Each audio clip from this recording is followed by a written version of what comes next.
Hey guys, thanks for tuning in to another video on ForgottenWeapons.com. I'm Ian McCollum, and I am here today in basically the center of Vienna at the Austrian Military Museum, taking a look. Well, figured we'd just give you a tour of the whole place. So what you're looking at there is actually the original inspector of the artillery's office, building, and base of operations. The museum here is built in a complex that was actually set up in the 1860s as a military museum. So if we turn around, this is the actual museum itself. So let's head on in and see what they've got on display. All right, opening up on first entrance, this does not look like your typical military museum because this was built at extremely high expense in, well, just before, the few years before the 1860s when it was first opened. And the downstairs hall features statues of a whole bunch of Austria's militarily significant commanders. And this huge arched domed ceiling. There are basically four wings of the museum, and they run chronologically. So we're going to start by going upstairs, where we have the earliest material. The museum was opened under the auspices of Kaiser Franz Joseph I. So I've got his statue there, his bust. And we keep going upstairs into what is an even more impressive room. And this is the Hall of Honor, and it is still used for ceremonial purposes by the Austrian military. In particular, things like promotions up to the level of colonel or higher are done here, as well as various other military ceremonies. Now, heading into the side wings, this is a narrow and very long building. And so there's a gallery, a left and right gallery, and a first and second floor.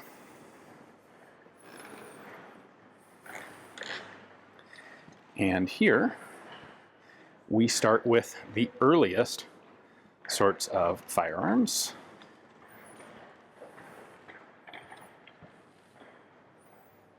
As well as, of course, arms and armor. It's funny, this was originally intended to be an artillery museum, and it was only after they finished building it, they realized that they couldn't display the artillery because the second floor, where it was supposed to be put up, wasn't strong enough to hold all of the cannons. They couldn't get the cannons up there. And so it sat empty for a little while, and then was basically repurposed as an army museum. Now, in general, the museum runs, well, the original collections ran until 1918. They do have a World War II section. And by the way, this is a really cool multi-barrel gun dated 1678. Most interesting thing about it is that it actually has interchangeable chambers. So it's a breech loader, and each one of those barrels has a removable chamber that can be loaded, and the chambers are all interchangeable with each other, which is pretty cool. There's one of these in the Belgian military museum as well, although it's not quite as sophisticated or complete as this example. Anyway, a bunch of art in here as well.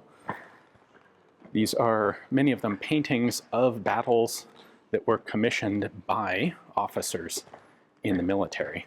And so they show historically significant battles and specific recognizable units, forts, etc. One of the other really interesting collections that they have is that of the Turkish army. The Turks twice besieged Vienna, never managed to take it, and left a lot of their stuff behind when they left. And so this is probably the best worldwide collection of Turkish arms of that period. There's one other particularly neat thing I want to show you over in this case. Check out that sword. That is absolutely ludicrous looking. The purpose of that was to impale, to penetrate the plate armor of a guy on horseback. And that's why it's so ludicrously long, is so that a soldier on foot could actually reach and kill a mounted opponent. Standards, more standards. This is, the building in here is just amazing. Like, this is essentially a museum of architecture, aside from all of the military artifacts that are inside it. So we have a little bit of a sort of a two-pronged, two-lobed extension to the display here at the end of the hall. But this gives you a pretty good feel for what is here in the oldest of the halls. Now, let's head back and take a look at the other half of the upstairs here. Now, heading into this hall, which is, we're moving from like the 30 Years' War into more of a percussion firearms period, looking at the various wars within Europe of late 1700s and then the 1800s. So we have, this is actually a balloon captured from the French.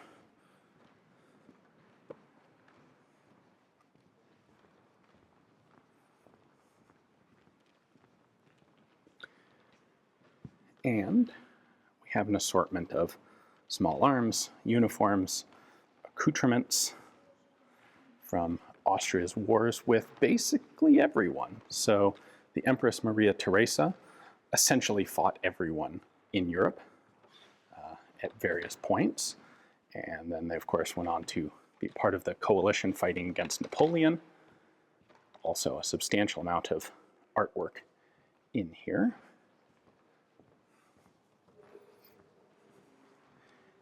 These display halls are quite old-fashioned in their layout. I like the number of artifacts they have available. There are small arms in here. And what I like about this is they've generally laid them out in groups where you'll see multiple different versions of the same basic system all side by side, which I think makes for a really nice comparative sort of element. Back here, we are going to get into, for example, the period when the Austrians fought the Prussians, which is a technologically significant fight. It's a rather large painting of a particularly famous artillery battery.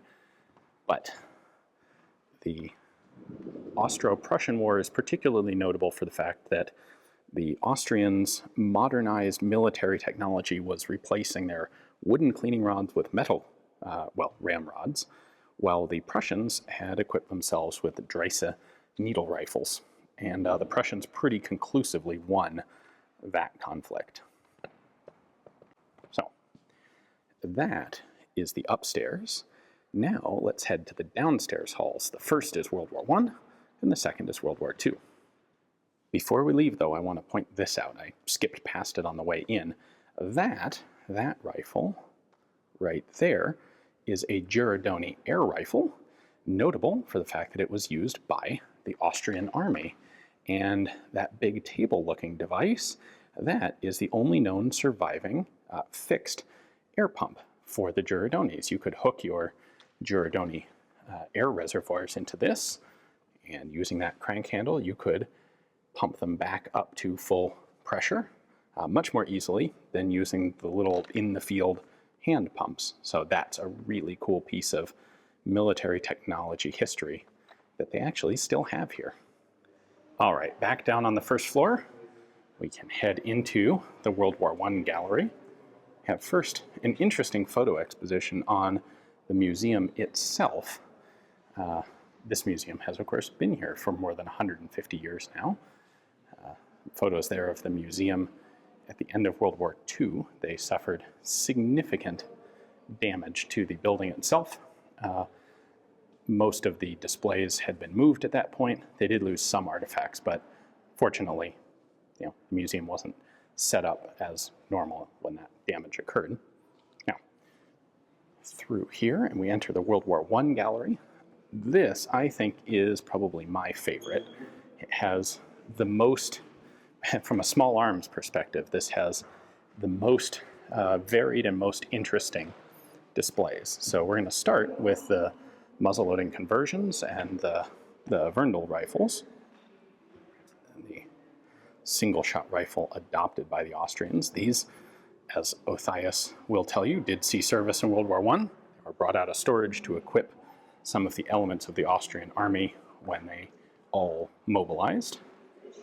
Austria did quite a lot of experimentation with new military technology, but they had a very conservative officer corps and adopted almost none of it. So they experimented with aircraft.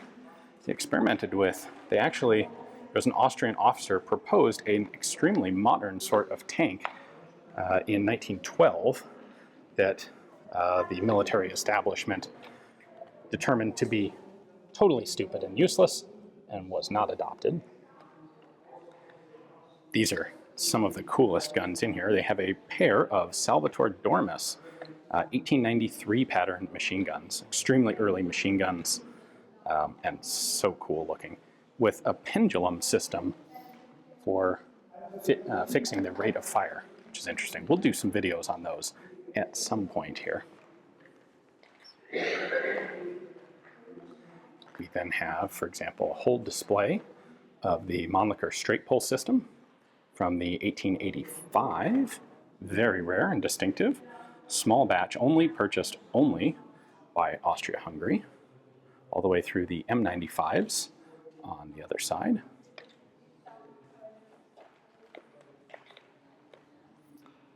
Austria's World War I period handguns as well, and their representative holsters. It's a really cool cutaway M95 where they actually cut away the entire rifle. Normally these things are truncated or they only cut open one little section of the barrel. This one, the entire thing is cut away. You can see exactly how that works. Continuing on, you probably expected this. There's a salon here, a room specifically for the assassination of Franz Ferdinand. That is the car that he was assassinated in that led to the start of World War I, complete with bullet hole.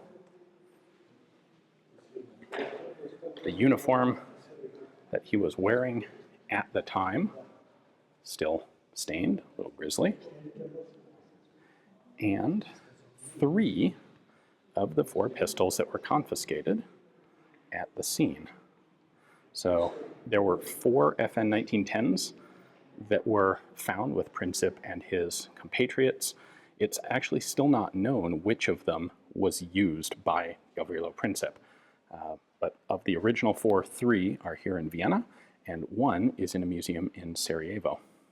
Now, we continue down into the next room, and we have a variety of World War I uniforms and equipment, some Austrian, some of their allies and adversaries. We got quite a lot of small arms and equipment here, which is cool. And then they have this particular behemoth. This is a 38.5 centimeter siege howitzer, originally designed to penetrate these domes of the Belgian fort, some of the Belgian World War I forts. They never actually saw service doing that. By the time they were built, the forts had all been destroyed, but these did actually see service later on. Now, what's interesting about this one is it was actually requisitioned from the museum in 1940 by German High Command, along with the other. They had a 30.5 as well. And they were told they were important to the war effort. They had to go back to Krupp and or go back to the manufacturer, Skoda, and be reconditioned. The museum only got this one back, and they only got it back, well, they got it back in 1941 because it had a crack in the barrel. And it has been in this position ever since, because, frankly, the museum doesn't have the equipment to actually move it. Now, this is actually one of, this is funny. To me, this is almost more interesting than that gun itself. This thing was originally designed with its own towing equipment and carriage. It was 3 loads: the barrel, the action, and the platform that it sits on. And the way they did this was, this vehicle is actually an electrical generator, and each wheel of the towing system has an electrical engine on it. And that whole system was designed by this obscure designer by the name of Ferdinand Porsche. So the museum originally had all of that towing and transportation equipment, but it left in 1940 and they never got it back.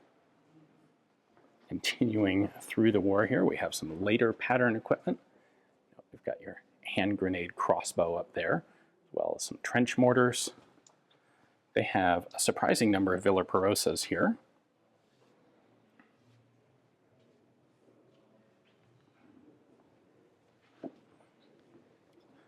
Trench armor.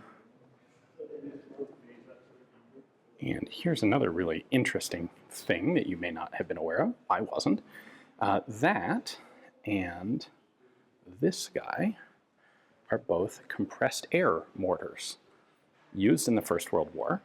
Austria, or Austria-Hungary at the time, had a bit of a problem of industrial production where they only had one seriously big artillery factory.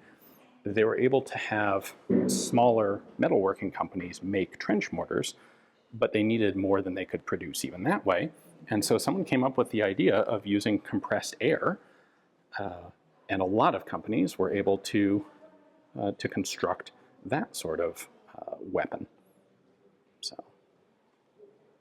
no flash, some noise, but not nearly as much as a traditional mortar. Really an interesting development. It's like this and the Girandoni. The Austrians really like their compressed air guns. Now, let's head over to the World War II side. I've left out a bunch of the stuff in the World War I hall in the interest of brevity. We will come back to the center atrium crossover, and now we're going to go through the cafe to get to the World War II hall. There is also a gift shop in here that remarkably includes a bunch of really good firearms reference books. That is very unusual to see. And it's also kind of loud in there. Sorry about that. Now, this is the World War II section, and it's a bit unusual. It's definitely differently set up than the World War I exhibit. So it starts with some stuff on Austrian political parties, the strife in Austria, the militias during the interwar period. This display was set up in the 1990s, and it was still a very touchy, well, it still is a touchy subject in Austria today, but it particularly was still in the 90s, covering World War II.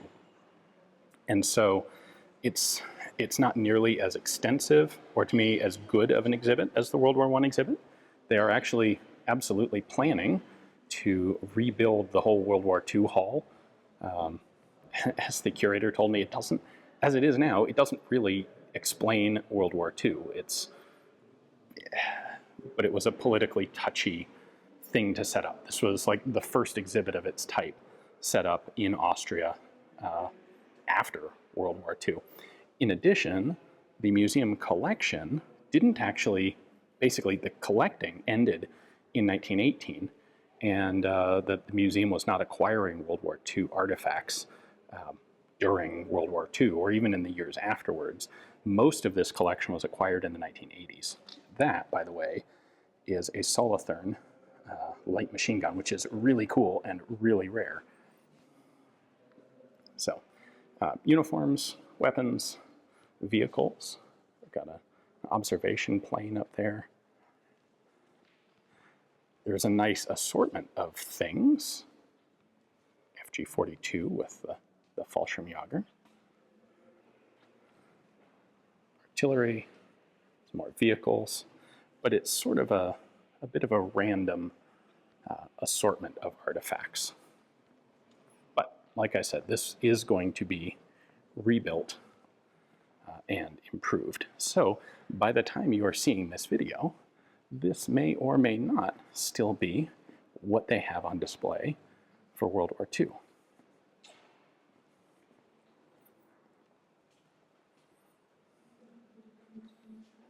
also point out right there I believe that's a VK-98. Very, very last-ditch rifle made by Steyr. A lot of those rifles didn't travel very far from where they were manufactured because it was the very end of the war and they didn't have much opportunity to go anywhere. And then the last segment here at the end of the World War II hall is actually an Austrian Navy exhibit. That's the conning tower of an Austrian submarine that was recovered in the 70s. This is a neat exhibit, totally different than the rest of the museum. And this isn't the main, like there was an Austrian Naval Museum, which is now in Croatia, because it was part of the Austro-Hungarian Empire. So the Naval Academy had its own museum, and this is sort of an ancillary collection. All right, and here we are back in the main entrance hall. Hopefully you guys found this interesting. I think definitely the strength here is the World War I side of things, although if you have a specific interest in some of the older history upstairs, there's, there are collections here that are truly unequaled anywhere else. So it'll be really interesting to see the new version of the World War I exhibit. That's probably scheduled for about 2024. Anyway, if you find yourself in Vienna, definitely a place to check out and come visit. Thanks for watching.